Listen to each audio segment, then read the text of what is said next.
একটা ছোট্ট অ্যাপ কিভাবে কোটি কোটি মানুষের ভাষায় জাদু ছড়িয়ে দিল।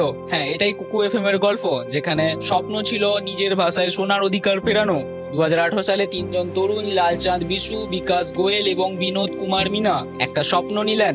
তাদের বিশ্বাস ছিল জ্ঞান এবং গল্প শুধু ইংরেজি নয়, ভারতের প্রতিটি ভাষায় বলা যেতে পারে।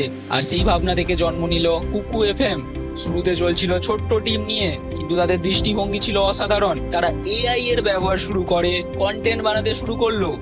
80% অডিও তৈরি হয় এআই দিয়ে, আইডিয়া থেকে ভয়েস ওভার পর্যন্ত। তাদের একটাই লক্ষ্য, প্রতিটি মানুষ নিজের ভাষায় শুনতে পারে, শিখতে পারে এবং অনুভব করতে পারে। আজ কুকু এফএম 10 মিলিয়নের বেশি পেড সাবস্ক্রাইবার নিয়ে ভারতের সবচেয়ে বর্ধনশীল অডিও প্ল্যাটফর্ম। তারা $85 মিলিয়ন ফান্ডিং উঠিয়ে মূল্যায়ন নিয়ে গেছে $250 বিলিয়ন। কিন্তু সবচেয়ে বড় সাফল্য হলো তারা প্রমাণ করতে পেরেছে ভাষা কখনো বাধা নয়, বরং একটি সেতু। ভাষাই হোক তোমার শক্তি, স্বপ্নই হোক তোমার পরিচয়। Follow for more Indian success stories.